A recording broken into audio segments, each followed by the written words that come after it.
नमस्कार, paper time Madhya Pradesh समाचार में आप सभी का स्वागत है। मैं हूं आपके साथ साक्षी गुप्ता। सागर की देवरी से करीब 12 किलोमीटर दूर स्थित गांव ईश्वरपुर की करीब 14 एकड़ जमीन इन दिनों रंग बिरंगे और कीमती पत्थर उगल रही है।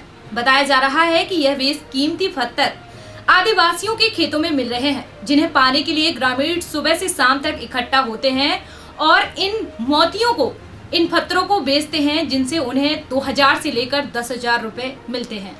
ईश्वरपुर ग्राम से लगे रतन सिंह ठाकुर के खेत में पिछले कुछ महीनों से ऐसे ही रंग बिरंगे आकर्षक चमकीले किस्म के बहुमूल्य पत्थर की गुड़िया मिलने से यहाँ के लोगों की किस्मत चमकने लगी है। अधिकांश लोग मेहनत मजदूरी छोड़कर खेत में गैती फावड़ा लेकर सुबह से शाम तक गुड़िया तलाशने में जुटे रहते हैं। वहीं बाहर के व्यापारी गाँव में आकर महंगे दामों में यह गुड़िया खरीद लेते हैं। लोग बताते हैं कि सबसे छोटे गुड़िया की कीमत 500 और बड़े की कीमत 2 से 10,000 रुपए के बीच में है। दिन भर में लोग 5 से 6 पत्थर खोज लेते हैं। वहीं ग्रामीणों के अनुसार बारिश होने पर यह पत्थर पानी में साफ होकर जल्दी मिल जाते हैं। सागर से त्रिवेंद्र जाट की रिपोर्ट। हमारा तो अभी आए ही यही साल में, मानो पिछली साल से पता लग रहा है ये जगह का। अच्छा, 2-3 ठो मिले सर, 2-3 मिल चुके हैं। अच्छा, जैसे कुछ छोटे हैं और ये बड़ा था तो ये कटा निकला। ये जमीन है कुछ ईश्वरपुर वालों की है, किसी 12 वालों की है। इसकी नियमित कीमत का कभी मैं राजकोट गया था, उसलिए केवली में कोई ककड़ा आया था तो मालूम पड़ी कि इसका व्यापार होता है या कंटी या पायलें या कटोरा या हार बनता है। अपने देश में इसकी कोई कीमत नहीं है। तो पता पड़ी जब हम लोग वहाँ से आए तो हम ढूंढते रहते थे, तो ऐसे कुल लोग पूछते थे कि कहाँ है, हमने पत्थरा के गुड़िया मिला थे जे बिकत है, तो सब लोग खंग गए। लेकिन ये नहीं कहा कि किसी जमीन में खदोबे खंग जाओ। रास्ता में मिलते ऐसे सारे विश्व में कई कुल तो जगह। आप लोगों को ये कैसे पता चला कि इस जगह पे मतलब जी निकल रहा है? इसकी टचिंग होती है। यहाँ पे कोई माड़ोगढ़ में लुगाई रहती तो चूड़ी मिलती है, राजा मारे गए तो उनकी कंठी रहती थी, पानी भरती थी, उनकी गगरिया घेला की खपरी मिलती थी। अच्छा, इस जमीन पे मतलब पूर्वजों के समय के सामान मिलते हैं? सती जुगो। अच्छा, और इसमें क्या मैं सिल्लोड़ा से भी तो अभी तक मतलब कितने लोगों को करीब मिल चुके हैं जी? लाखों लोगों को मिल चुके हैं। अभी ये जितने मित्र हैं इनके 2-2 4-4 सब व्यक्तियों के पास है। बताएं अथवा ना बताएं। अच्छा, गांव में नहीं, यहीं पे है अभी भी मौजूद थी।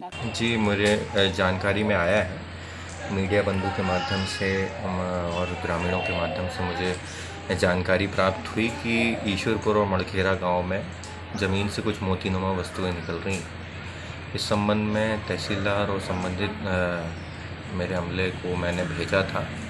ग्रामीणों से बात करके भी तहसीलदार आए हैं। इन सभी की जानकारी के परिप्रेक्ष्य में मैंने ये तथ्य कलेक्टर महोदय को भी अवगत कराए हैं। साथ ही मैंने जो माइनिंग विभाग है, साथ ही आर्कियोलॉजिकल सर्वे ऑफ इंडिया के जो अधिकारी गण हैं, उनको भी इस तथ्य से अवगत कराया है। उन्होंने समय भी दिया है, कल या परसों में उनकी टीम आएगी, जांच करेगी और फिर जो भी यदि उनको लगता है कि आर्कियोलॉजिकली इम्पॉर्टेंट चीज़ें हैं तो उसमें फिर वो आगे उस नियमानुसार कार्रवाई की जाएगी। ये वो पत्थर होते हैं जिन्हें किसी भी रूप में ढाला जा सकता है या यूँ कहा कि घिस के उनको किसी भी रूप में बनाया जा सकता है। और विशेषकर जो कुछ देखने में आया है कि मनकों के रूप में इनका इस्तेमाल किया जा रहा है।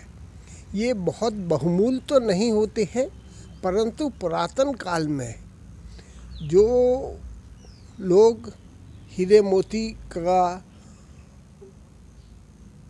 नहीं ले पाते थे, वो इन पत्थरों के विशेषकर आपने देखा होगा कि ग्रामीण अंचल में लोग इन मनकों की मालाएं और इन सब का उपयोग पुरातन काल से करते आ रहे हैं। किया गया और हल्का पटवारी और अन्य को लेकर हम कल मौके पे गए भी थे, तो वहाँ पर बहुत सारे ग्रामीण एक विशेष प्लॉट में इकट्ठा हुए थे और चूंकि उस खेत में प्लाव किया गया था तो नीचे से कुछ पत्थर जैसी चीज़ें निकल रही हैं जो मोती जिस तरीके दिखती हैं और लोगों का कहना है कि एक प्रकार का मूंगा है ये।